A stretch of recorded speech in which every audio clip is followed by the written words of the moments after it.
दोस्तों नमस्कार। आज की स्टोरी बहुत ही इंटरेस्टिंग और सस्पेंस से भरपूर है। स्टोरी को लास्ट तक पूरी जरूर सुने। एक 34 साल की लड़की का उसी के घर में रात को रहस्यमयी ढंग से कत्ल हो जाता है।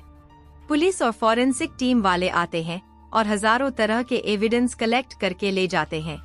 इसके बाद साल दर साल बीत जाते हैं, लेकिन खूनी कौन है 40 सालों तक पता नहीं चलता।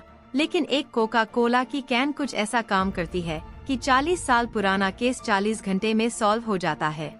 ये कहानी सुनने के लिए आपको चलना होगा मेरे साथ अमेरिका के एक स्टेट कोलोराडो में, और यकीन मानिए कैसे आपके अंदर के डिटेक्टिव को बहुत सेटिस्फाई करेगा। बात है 1981 की 34 साल की सिल्विया कॉले काफी एम्बिशियस लड़की थी। वो पेशे से एक आर्किटेक्ट थी। इतिहास पढ़ना, इतिहास के नक्शे देखना, इतिहास की इमारतों से प्रेरणा लेना और नई इमारतों के नक्शे बनाना, यह उसका काम था। इसके साथ साथ उसका वेडिंग केक बनाने का अपना खुद का बिजनेस भी था। सिल्विया कुल मिलाकर एक इंडिपेंडेंट लड़की थी और फाइनेंशियली स्टेबल होने के बाद उसने अपने पेरेंट्स के घर के पास ही एक अपना खुद का घर ले लिया था। वह अकेले रहा करती थी, लेकिन वह सुबह की कॉफी हमेशा अपने घर वालों के साथ पिया करती थी। उसी साल 1981 में 4 अगस्त का दिन था। सुबह के 8 बज रहे थे और रोजाना की तरह सिल्विया के फादर उसके घर जाते हैं सुबह की कॉफी के लिए उसको ज्वाइन करने। घर पर पहुंचते ही उन्हें काफी अजीब माहौल दिखता है। घर का मेन दरवाजा खुला हुआ था और घर के पीछे वाले रास्ते का दरवाजा भी खुला हुआ था। जैसे ही सिल्विया के फादर उसके घर के अंदर जाते हैं, वह देखते हैं कि लिविंग रूम और बेडरूम के बीच में सिल्विया पड़ी है, वह भी खून से लथपथ। अब वो भागकर सिल्विया के पास जाते हैं तो वो देखते हैं कि सिल्विया की बॉडी से खून निकल रहा है। गौर करने वाली बात यह थी कि सिल्विया की बॉडी पर एक भी कपड़ा नहीं था। उसके दोनों हाथ उसी की शर्ट से बंधे हुए थे और उसके मुंह पर एक टॉवल पड़ा हुआ था। वो टॉवल हटाते हैं और वे देखते हैं कि सिल्विया के सिर में गोली लगी है और उसके चेस्ट में भी चाकू से काफी बार हमला हुआ था। और सिल्विया को इस तरह बिना कपड़ों की हालत में देखकर वो पास पड़े टॉवल से उसकी बॉडी को ढक देते हैं। फिर वो पुलिस और एम्बुलेंस को कॉल करने के लिए फोन के पास जाते हैं, क्योंकि ये बात है 1981 की। मोबाइल फोन का आविष्कार हुए अभी 10 साल ही हुए थे। ज्यादातर घरों में अब तक लैंडलाइन फोन ही यूज होते थे। जब वो फोन के पास पहुंचते हैं तो देखते हैं किसी ने लैंडलाइन का तार काट दिया था। जब पुलिस सिल्विया के घर पहुंचती है तो उसके फादर बताते हैं कि सिल्विया की बॉडी बिना कपड़ों की थी और ये टॉवल भी उन्होंने ही ढका है। पुलिस टॉवल को वापस हटा देती है ताकि वो क्राइम सीन को बिना डिस्टर्ब किए फोटोज कलेक्ट कर सके। सिल्विया की बॉडी को पोस्टमार्टम के लिए भेज दिया जाता है, जिसके बाद फॉरेंसिक डिपार्टमेंट वाले उसके घर की छानबीन करते हैं। छानबीन करने पर पता चलता है कि बेडरूम की विंडो को तोड़ने की कोशिश की गई है, लेकिन वह खिड़की ज्यादा मजबूत होने की वजह से टूट नहीं पाई। इसके बाद वह बाथरूम में जाते हैं और वहां वे देखते हैं बाथरूम की एक बहुत बड़ी खिड़की पूरी की पूरी टूटी हुई है और उस खिड़की से निकलकर रास्ता सीधे झाड़ियों में जाता है। सबूत इकट्ठा करने के लिए वह झाड़ियों को भी टटोलते हैं और झाड़ियों में लगभग 6 फीट दूर उन्हें टूटी हुई खिड़की के कांच मिलते हैं। घर के अंदर से भी बहुत सारे एविडेंस मिलते हैं। सिल्विया की बॉडी भले ही ड्राइंग रूम और बेडरूम के बीच मिली हो, लेकिन सिल्विया के बेडरूम में बेड पर बहुत सारा खून फैला हुआ था। उसकी पूरी बेडशीट, पिलो कवर्स और डोर मैट सभी खून में लथपथ थी। पुलिस को बेड के पास पड़ा हुआ खून में सना एक चाकू भी मिलता है।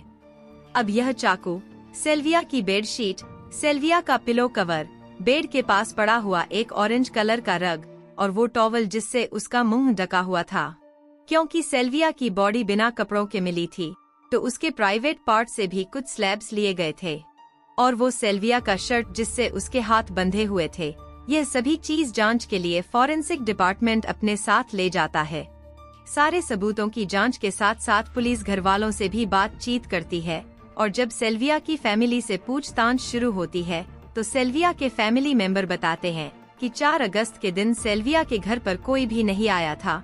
इसके साथ ही पुलिस को यह भी पता चलता है कि रात के 11 बजे सिल्विया ने अपनी बहन से फोन पर बात की थी। इससे यह साबित होता है कि रात के 11 बजे तक सिल्विया का फोन चालू था, लेकिन सिल्विया के मर्डर के बाद फोन के तार कटे हुए मिले थे। इससे यह पता चलता है कि सेल्विया के घर जो भी घुसा होगा और रात के 11 बजे के बाद घुसा होगा। अब सेल्विया की पोस्टमार्टम रिपोर्ट आती है, जिसके अंदर कॉजम डेथ 2 थे। पहला, उसकी चेस्ट पर चाकू से 3 बार हमला किया गया था, जिसकी वजह से उसके हार्ट और दोनों लंग्स में काफी गहरी चोट आई थी, जिसमें ज्यादा ब्लड लॉस होने की वजह से सेल्विया की डेथ हुई। सेल्विया की मौत का सेकेंडरी कॉज था उसके माथे पर लगी गोली, और सेल्विया की बॉडी से मिले स्लैब साफ बता रहे थे कि उसके साथ सेक्सुअल असॉल्ट भी हुआ है। सेल्विया की बॉडी पर, पिलो पर, बेडशीट पर और टॉवल पर सीमेन के भी सैंपल्स थे। इसके अलावा सेल्विया की गर्दन पर एक गहरा लाल निशान भी था, जिसको देखकर साफ कहा जा सकता था कि सेल्विया का गला घुटने की भी कोशिश की गई थी। पोस्टमार्टम से यह भी पता चलता है कि सेल्विया ने अपने आप को बचाने की काफी कोशिश की थी, और खुद को बचाने की कोशिश में सेल्विया के बहुत से नाखून टूट गए थे। 1981 में ना तो साइंस ने इतनी ज्यादा तरक्की की थी और ना ही फॉरेंसिक साइंटिस्ट के पास इतनी अच्छी मशीनरीज थी, जिससे इन सब चीजों की इतनी बारीकी से जांच कर सके।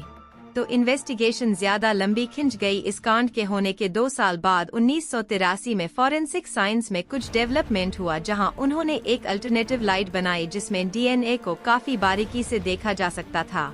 और आखिरकार 1983 में सेल्विया की बॉडी पर, टॉवल पर, शर्ट पर, पिलो कवर पर, बेडशीट पर और उस ऑरेंज कलर के रग पर फॉरेन डीएनए यानी किसी और का डीएनए आइडेंटिफाई हुआ।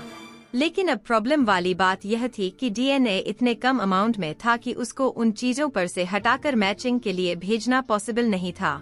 समय बीतता गया, लेकिन समय के साथ साथ साइंस भी तरक्की करता गया और सन आया 2000। सीबीआई फाइनली उस डीएनए को डेवलप कर पाया और वो निकला एक आदमी का डीएनए। सीबीआई एफबीआई की मदद से वो डीएनए मैच करने के लिए कंप्यूटर सिस्टम में डालती है, लेकिन वह किसी भी अपराधी के रिकॉर्ड से मैच नहीं होता। इसका मतलब जो भी खूनी था उसका शायद यह पहला और आखिरी अपराध था। इसी बीच एक चोर ने अपने ऊपर झूठा इल्जाम ले लिया, लेकिन बाद में इन्वेस्टिगेशन में पता चला कि वो चोर फ्री का खाना और फ्री की सिगरेट लेने के लिए जेल जाना चाहता था, इसीलिए झूठ बोलकर वो अपने आप को फंसाना चाहता था। इसके बाद हर साल सीबीआई और एफबीआई इस डीएनए को डेटाबेस से मैच करवाने की कोशिश करते रहे, लेकिन 2020 तक यह डीएनए किसी भी डेटाबेस में किसी से भी मैच नहीं हुआ। अब साल आता है सन 2020। 2020 में एक कंपनी सामने आती है, यूनाइटेड डाटा कलेक्ट, जो हेल्थ से रिलेटेड रिसर्च के लिए लोगों का डीएनए सैंपल अपने डेटाबेस में सेव्ड रखती थी। अब एफबीआई उनकी मदद लेते हैं और अब 26 मई 2020 को सेल्विया के घर मिले डीएनए एक फैमिली ट्री के डीएनए से मैच हो जाता है। पुलिस के लिए आसानी की बात तब हुई जब उस फैमिली के बहुत कम लोग बचे थे।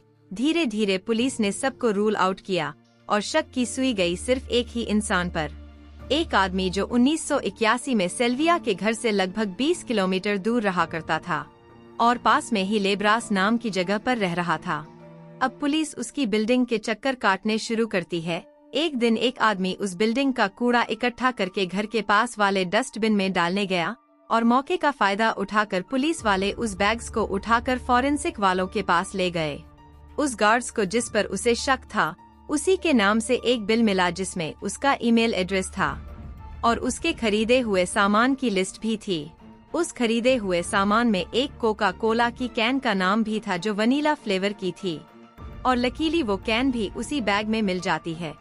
पुलिस उस कैन का डीएनए सेल्विया के घर से मिले डीएनए से मैच करवाती है और वो डीएनए मैच हो जाता है।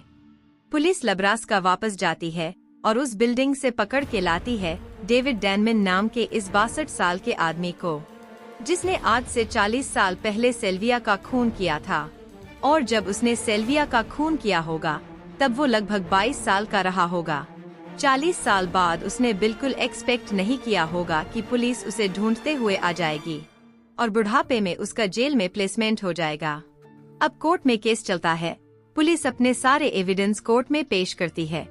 इसके साथ ही कहानी में एक ट्वीट आता है। डेविड कहता है कि सेल्विया का खून उसके बॉयफ्रेंड ने किया है, जो काफी ज्यादा एग्रेसिव था। कई बार उसने सेल्विया को ऑलरेडी मार भी चुका था। इस बात की जानकारी सेल्विया की फैमिली को भी थी और वो सेल्विया के घर सेल्विया की मर्जी से गया था। इसीलिए उसका डीएनए सेल्विया के घर में मिला और उसने पुलिस की गलती निकाली कि पुलिस ने सेल्विया के बॉयफ्रेंड को जांच के अंदर रखा ही नहीं।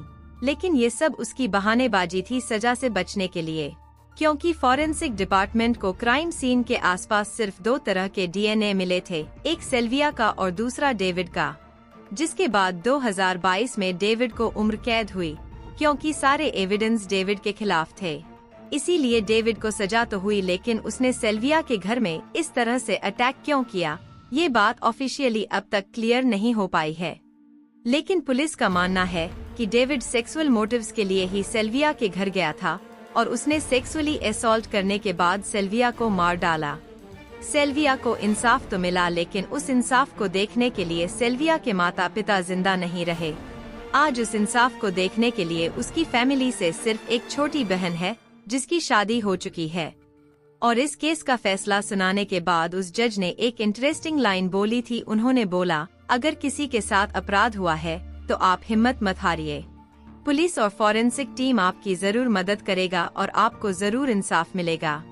और दूसरी लाइन उन्होंने बोली थी, और जिन लोगों ने आज तक क्राइम किया है और वह बच निकले हैं, तो वे बिल्कुल ना सोचे कि वह हमेशा के लिए बच गए हैं, तो पुलिस आपके लिए आ रही है।